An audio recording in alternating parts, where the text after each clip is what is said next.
అబ్బా ఈ ఆనదేవుడు ఆ వాతావరణం ఆఫీసర్లు అస్సలకే అర్థం కారు. వీళ్ళు చెప్పినప్పుడు ఆయన రాడు, ఆయన వచ్చినప్పుడు వీళ్ళు చెప్పలేరు. ఇద్దరు ఒక అండర్స్టాండింగ్ వస్తే ఏమవును. అరే మొన్నటిదాకా ఏమన్నారు, ఈ తాప కానకాలం మస్తు అవుతుంది అని అన్నారు. మరేమాయే పత్తా లేకుండా పోయిండు ఆనదేవుడు. మళ్ళీ ఎన్నడొస్తాడో. సరే కానీ హెడ్లైన్స్ చూద్దాం. అందరం పెంచాలే చెట్లు, ఆనలకు అవే మెట్లు.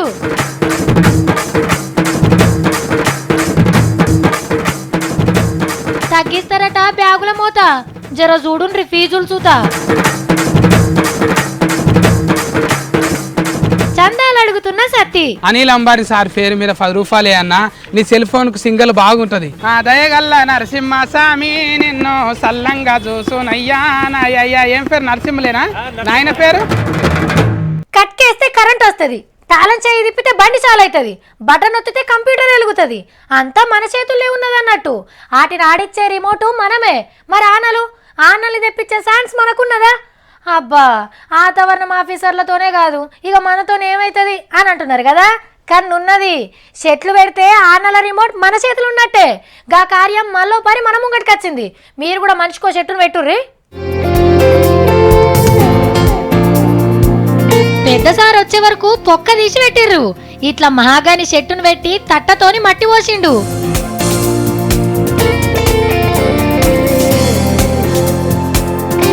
ఓ రామన్న, పైలం లేత మొక్కది కస్స పిస దొక్కుతున్నావు. రైట్, ఇక జాలి క్యాన్తోని నీళ్ళొంపిండు మొలకల మొదట. ఈ తీర్లా కరీంనగర్ జిల్లా లోయర్ మానేరు డ్యామ్ కాడ 3వ తాప హరితహారం పథకం సురువు చేసిండు. సీఎం సార్ చెట్లు ఎట్లా నాటుతాడో చూద్దామని చెట్లు గుట్టలెక్కి నిలబడ్డారు పబ్లిక్.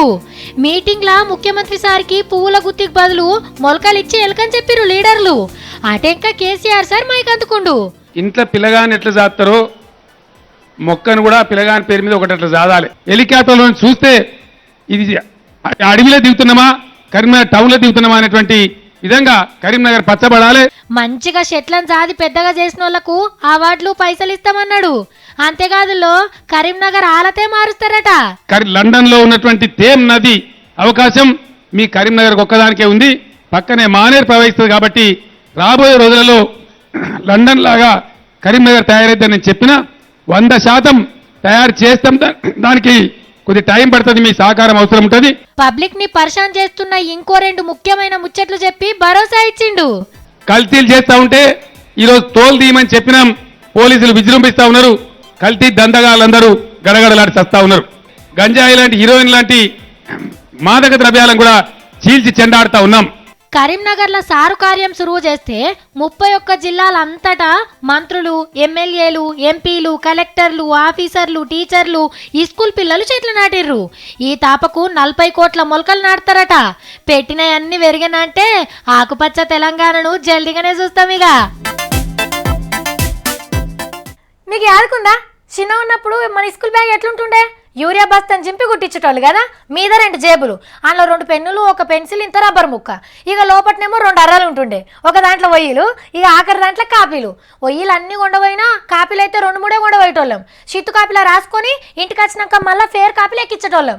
అందులోనే ఒక మూలకు టిఫిన్ డబ్బా పెట్టుకునేటోళ్ళం. పెద్ద బరే అనిపించకపోయేది. బడైపోగానే మెట్ల మీద వారేసి మంచిగా ఆటలు కురికేటోళ్ళం. ఇంటికి వచ్చినాక కూడా గంతే. కానీ ఇప్పుడు పొద్దుగాల పోరగాళ్ళ తిప్పలు చూస్తే వీళ్ళు బడికి పోతుండ్రో లేకుంటే బరువులు మోస్తందుకు ప్రాక్టీస్ చేస్తుండ్రో అర్థమే కాదు. బ్యాగులు మోస్తున్న బాల బాహుబలులు వీళ్ళు. ఎన్నో మాటలు చెప్పుకున్నాం బడి పిల్లల బ్యాగుల మోత గురించి. ఇప్పటికి అర్థమైనట్టున్నది సెంటరోళ్లకు. పొయ్యిల బరువు తగ్గించే పని సురువు చేస్తుండ్రు. మల్ల తాపసంది పుస్తకాలు తగ్గిస్తారట తప్పకుండా. నల్ల బోర్డు, శుద్ధముక్క జాగల కంప్యూటర్ మౌస్ ఉంటదన్నట్టు. డిజిటల్ క్లాసులు అంటారు వీటిని. ఇదే కాకుండా ముంగట పెద్ద పరద కట్టి బొమ్మలు చూపించుకుంటా పాఠాలు చెప్తారట. ప్రొజెక్టర్ క్లాసులు అంటారు వీటిని. ఇక అప్పుడు ఒయ్యిలు పెద్దగా అవసరం ఉండేవి. అంత కంప్యూటర్లనే. చిన్న బ్యాగులో 2-3 బుక్కులు పెట్టుకొని పోతే జాలిగా. సెంటరోళ్ళే కొత్తగా సాఫ్ట్వేర్ ను తయారు చేస్తుండట దీనికోసం. ఇక అప్పుడు ప్రైవేటు బడులు గ్రామరు, రఫ్, గైడ్ అని, జీకే, బోకే అని అవసరం ఉన్నాయి లేని ఒయ్యిలు మనకు అంటగట్టలేరుగా. పిల్లలకు పుస్తకాల మోత తగ్గుతుంది, డాడీలకు ఖర్చుల మోత కూడా తక్కువైతుంది. గా పనేదో జల్దిన చేసి బడి కార్మికులకు విముక్తి కలిగిండ్రి సార్లు. మీకు తెలుసా, దొంగతనం చేసుడు ఎంత కష్టమో కొట్టేసింది అమ్ముకొని పైసలు తెచ్చుకున్నాడు అంతకన్నా కష్టం. ఇప్పుడు మీరు చూసే వార్తల మొదలు ఓ నలుగురు ఉండే కష్టపడి ఇలువైంది సంపాదించిర్రు. ఇక మరి దాన్ని అమ్మాలి. ఈ నలుగురు కలిసి ఇంకొక ఆయనను కలిసిండ్రు బేరం కోసం. ఆయన ఉండి కొను నాతోని కాదు భయ్యా, కావాలంటే నాకేమన్నా కమిషన్ ఇస్తా అంటే నాకు తెలిసిన ఒక అన్న ఉన్నాడు, ఆయన తనకి తీసుకుపోతా అని అన్నాడు. సరే అని 5గురు ఆడుకోయినరు. 6వ అతను కూడా నాతోని కాదు అని చేతుల మీదకి లేవట్టిండు. 7వ మనిషి తనకి తోలకపోయిండు. ఇట్లా గుంపుల 17 మంది చేరిండ్రు ఆఖరికి. ఈ 17 మంది కలిసి ఏడస్సంది తిరిగినా గా విలువైంది అమ్మలేకపోయినరు. ఇంతకదేందంటే అబ్బర కొడుకో చిరుత పులితోలు పెద్దదే పట్టినట్టున్నారు కదా. ఇగో ఈళ్ళేగ్గా చిరుత షికారిగాళ్ళు నిర్మల అడవులలో వేసేసిండ్రు ఏడాది కిందట. మొదలు 4గురే ఉండే, కమిషన్ల కాశపడి 17 మంది అయినరు. ఆఖరికి 40 మందిని కలిసిండ్రు మంచి బేరం కోసం. రేటు 25 లక్షలు. డిస్కౌంట్లు ఆఫర్లు గీఫర్లు ఏముండయి. ఎందుకంటే చిరుతతోలు గొప్పతనం గురించి చిన్నగా చెప్పరు. మరి శివుని లెక్క తోలు మీద కూర్చొని పూజలు చేస్తే ఏకదం కోటీశ్వరులైతారట. బిజినెస్ లా లాభాలు అలుగులు వార్తాయట. రాజకీయంలో పదవులు ఉరుకొస్తాయట. ఆయంతకి ముచ్చట ఎవలో పోలీసుల చెవులో ఊదితే అట్కాయించి పట్టుకున్నారు పట్నం శివార్లా. నియంగానే తోలు మీద కూర్చొని శ్రీమంతులు అయ్యేదుంటే మనోళ్ళు ఇంకొకరికెందుకు అమ్ముదురు? ఒగంతోలు ఒకరు తీసుకుందరు, నేను కూసుంటా అంటే నేను కూసుంటా అని. ఇక ఇప్పుడు షికారిగాల తోలు తీసే పనిలున్నారు పోలీసోళ్ళు. ఇప్పటిదాకా ఎన్ని పులులను చంపిండ్రని.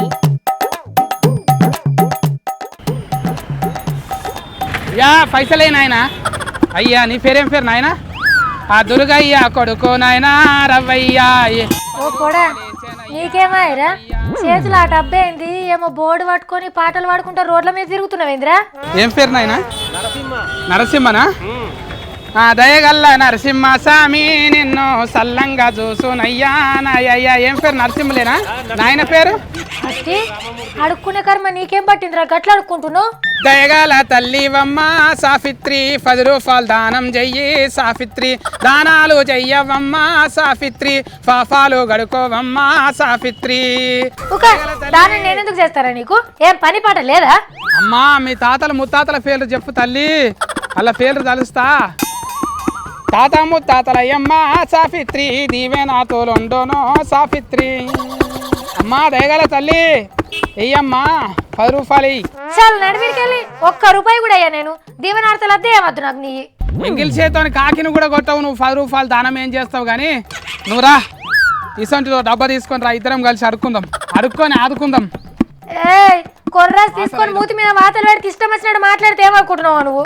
అంబానీ తాత బీల్ర మల్లయ్య తాతలకు ఆసరయ్యేటట్టు పైసలు దానం చేయండి అయ్యా. లేవన్నా సారీ. అంబానీ గింబానీ టాటా బిల్లలేదురా. ఇంతకు ఎవరి కోసం అడుగుతున్నావు? ఎవరికి ఆసరైదాం అనుకుంటున్నావు? ఎంతసేపు చూస్తారు నాయనా నన్ను? 10 రూపాయలు దానం చేయండి. మొండి బకాయిదారులు కట్టజాలనోళ్ళకు. మొండి బకాయిదారులు ఎవరురా? రైతులారా? అనిల్ అంబానీ సార్ పేరు మీద 10 రూపాయలే అన్న. నీ సెల్ ఫోన్ కు సింగల్ బాగుంటది. ఎందుకు అనిల్ అంబానీకి ఇప్పుడు? వాళ్ళు పైసలు అప్పులు కట్టజాలతలేరంట, మొండి బకాయిలు అయినాయంట, వాళ్ళకి చేయి తిరుగుతలేరేమో. మనం 10 రూపాయలు వేసి ఆదుకుందాం మనం. ఒరే బాబు వాళ్ళు కోటీశ్వరులరా, నువ్వు అడిగి వాళ్ళకి దానం చేసుడేంద్రా? బెంకులల్లా కోట్ల రూపాయల అప్పులు తీసుకొని కట్టజాలని కోటీశ్వర అయ్యాలమ్మా. ఓ పొడా ఏమనుకుంటున్నావు నువ్వు? అసలు హైదరాబాద్ లో ఉన్న జనాలకి ఏళ్ళకేళ్ళ కూర్చుండేటి తిండి పెట్టినా వాళ్ళ ఆస్తులు కరిగాయిరా. అది తెలుసా నీకు? అన్నా బయట దేశాలల్లా ఈ జయమల్లయ్య సారు మస్తు తిప్పల్లో ఉండంట. ఆయన తయారు చేసిన బీర్ ఆయనే తాగలేకపోతున్నాడంట. ఏమన్నా సాయం చేద్దామా అన్న మనం? ఓ బిత్తిరి మొక్కోడా, వాళ్ళు బ్యాంకును ముంచినోళ్ళురా, వాళ్ళకు నువ్వు సాయం చేసుడేంద్రా? అప్పు తీసుకున్నారేమో అక్క కోట్ల రూపాయలు, కానీ పాపం లాస్ అయినరంట, కట్టజాలతలేరు. వాళ్ళ కోసానికి మనం ఇన్ని జమ చేసి ఇస్తే ఏమవుతుంది అక్క? అబ్బా ఏ పాపం తెలివందే బ్యాంకులకు అప్పు కట్టకుండా తప్పించుకుంటున్నారా? అసలు వాళ్ళని వాళ్ళన్న పాపం అంటే రారా? ఎస్బీఐ బ్యాంకులు అన్నిటికీ పెద్ద అరుంధతి మేడమే అన్నది. బ్యాంకులు అప్పు తీసుకొని ముంచు నేరం కాదు, అలా అట్లా చూడొద్దు పాపం అన్నది. అవునా? మరి 1000 కోట్లు ఎగ్గొట్టిన వాళ్ళు నేరస్తులు కాదు కానీ ఉత్త 1000 ఎగ్గొట్టిన రైతులు నేరస్తులారా? 1000 కోట్ల రూపాయలు తీసుకొని కట్టజాలనోళ్ళని ఏమంటలేరు అంటే పంటల మీద అప్పులు తీసుకున్న రైతులని ఇంకేం అనదక్క. అరుంధతి మేడం అయితే చాలా మంచిదే అనిపిస్తున్నారు అక్క నాకైతే. మరి మొన్న రైతులకు రుణమాఫీ చేస్తే క్రమశిక్షణ తప్పుతారు, బలిసిపోతుంది అన్నది కదరా? పాపం రైతులకు తెలియక 50,000 లక్ష రూపాయలకి ఇట్లా తీసుకుంటుండ్రక్క. అదే మంచిగా కోట్లు తీసుకున్నారు అనుకో, మొండి కింద పడితే నేరస్తులే గారిగా. అబ్బా ఊకుంటారా బీద బిక్కోడు అప్పు కట్టకుంటే తలుపు చెక్కలు దర్వాజా కాడికెళ్ళి కూడా విక్తారా బలిసిన ఎట్లు కూడా విక్తారా పేదోళ్ళ తలుపులు అంటే రేకులతో అని ఉత్త తుమ్మకట్టెలతో చేపిస్తారు కదా అక్క పుచ్చిపోయినాయి ఉత్తగా పీక్కపోతే వెళ్ళిపోతాయి పెద్ద పెద్దోళ్ళు ఏమో గట్టిగా ఉంటాయి అవి వీకనికి రావు వాళ్ళు వీక్కపోరు అందుకే పేదోళ్ళు కూడా గట్టి దర్వాజాలు పెట్టించుకోవాలి నీ దిమాకి తుప్పు పట్టిందిరా వాళ్ళు ఏమన్నా దిక్కులేని వాళ్ళారా మునిగినోడు ఎవడన్నా కార్లు బంగ్లా లేకుండా బజెట్లు వచ్చి బతుకుతురా అప్పించిన మేడమే మంచోళ్ళు అంటున్నది నీ లెక్క ఎంత అరే వాళ్ళకి బొచ్చడు ఆస్తిపాస్తులు ఉంటాయిరా పెట్టిన కంపెనీలు మునుగుతాయి ఇచ్చిన బ్యాంకులు మునుగుతాయి కానీ వాళ్ళైతే మునుగారు సరేనా వాళ్ళని నువ్వు వాదుకుంటావారా వాళ్ళకి ఆస్తులు ఉన్నాయేమో కానీ అవి అమ్మేటివో కావో అక్క అమ్మేటివి అయితే అమ్మి కట్టేస్తుండ్రి అందుకే మేడం పాపం అంటున్నది అట్లాగా సతీ మాల్యా తాతకి 9,000 కోట్లు ఇచ్చింది కదా మంచోళ్ళు అంటే లండన్కి వెళ్ళి వచ్చి కట్టిపోతారేమో అని అట్లా అన్నదేమో నేను కూడా మేడం అడుగుతా 1,000 కోట్ల రూపాయలు అఫీమంట అని తీసుకొని మొండి కింద పడతా ఇక అప్పుడు మేడం నన్ను మంచోడు అంటది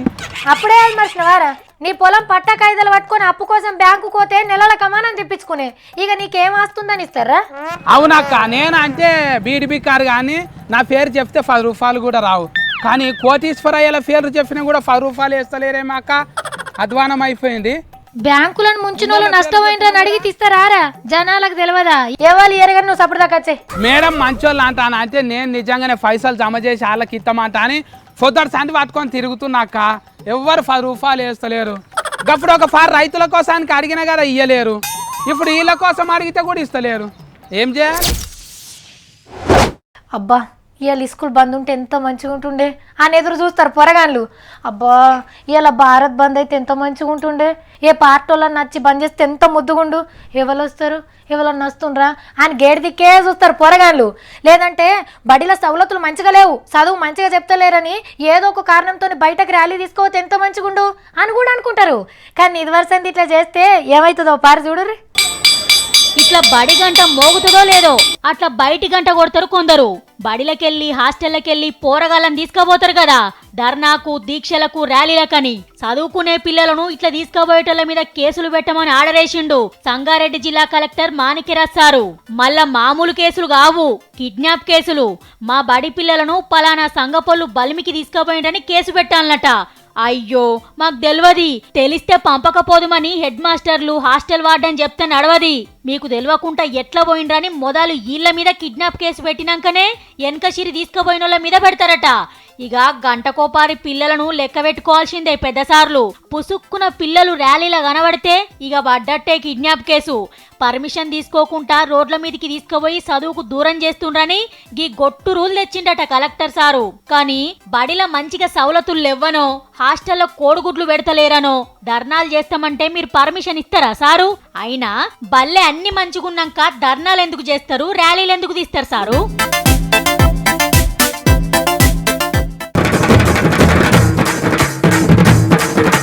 అందరం పెంచాలే చెట్లు ఆనలకు అవే మెట్లు